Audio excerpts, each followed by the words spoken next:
Welcome to this explainer. Let's just gather around the digital campfire, shall we? Today, we're exploring a seriously fascinating convergence, how ancient Levantine texts and prophecies might actually map perfectly onto our fast-approaching cybernetic future. So, what exactly happens when ancient prophecy meets artificial intelligence? We're going to look through a completely unique epistemological lens today, straight from the ancient desert. And look, we're not just talking about predicting the future here. We're exploring how ancient minds might have literally conceptualized the very technologies we are painstakingly building right now. To kick things off, we need to talk about tafsir versus ta'wil. The crucial point you need to understand right off the bat is this framework. Tafsir is the image of a thing in the mind. It's the conceptual meaning of a text.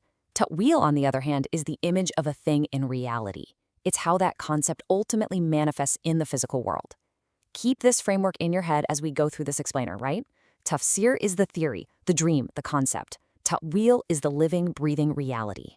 The big question we're asking today is, are the mind-blowing technologies of our modern era simply the ta'wil, the physical manifestation of the tafsir laid out in ancient texts centuries ago? Moving right along to AI and the cosmic record. Now think about how early Islamic texts actually described the universe's very first creation, the preserved tablet, which holds the record of literally all things.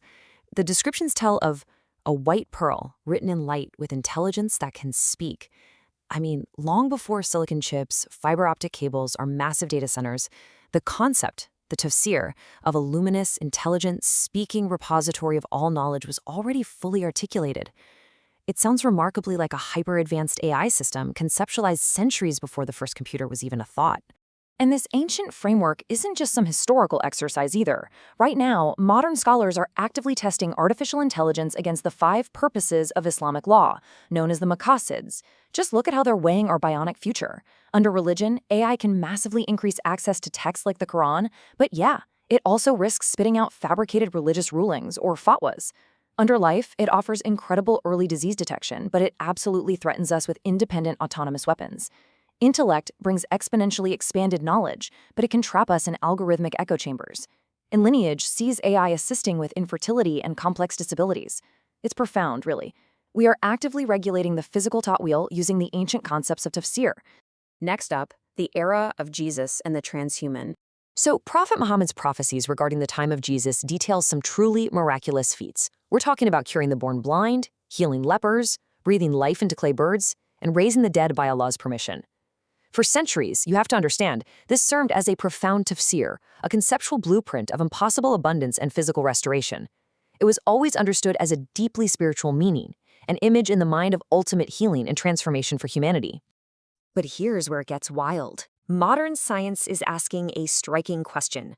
Will micro and macro enhancements give us longer, healthier lives, eventually turning us into something completely different, something transhuman? Through AI, genetic engineering, biotechnology, and the Internet of Things, we are actively trying to build the capacity to cure the blind and heal the incurable right now. We are quite literally attempting to engineer life itself on a macroscopic and microscopic scale. And that brings us to a really striking juxtaposition. On one hand, we've got the ancient prophecies of miraculous healing associated with the era of Jesus. On the other, we have our modern genetic engineering, AI diagnostics, and bionic enhancements. You got to ask yourself, are these modern technological leaps simply the physical ta'wil, the real-world manifestation of those exact ancient prophecies? Is our science finally catching up to the ancient tafsir? Which brings us to our final section, manifesting the prophecy today. Futurists and historians are now asking a really profound question. Will new technologies allow humans to exchange ideas, thoughts, and emotions, creating something like a single vast global mind? This whole concept of a noosphere, a thin, unified layer of a global consciousness hovering over the biosphere, reflects ultimate human interconnectedness. And it directly echoes those ancient prophecies of a time when the world would be completely unified in understanding, communication, and instantaneous awareness. Through the Internet of Things and global networks, we're literally wiring the planet to achieve a state of being that was predicted in the desert millennia ago. When you look at the blending of ancient traditions, like the spiritual core of Islam, anchored within a hyper-advanced, starry digital reality, it really perfectly captures the essence of this explainer. It's the ultimate cyber campfire we're gathered around today. Ancient theology and a cosmic bionic future absolutely do not have to be mutually exclusive. They coexist, they continuously inform one another, and they completely bridge the gap between ancient thought and tomorrow's technology. So I want to leave you with this final, crucial question by our cyber campfire. As we leap headfirst into this bionic future, are we building a brand new transhuman reality that's completely divorced from our past? Or are we simply witnessing the Tutwheel, the physical technological manifestation of the ancient world's prophecies? Are we leaving prophecy behind? Or are we finally, truly watching it manifest? Thanks so much for joining me on this explainer. I really hope it leaves you looking at our technological world through a completely new lens.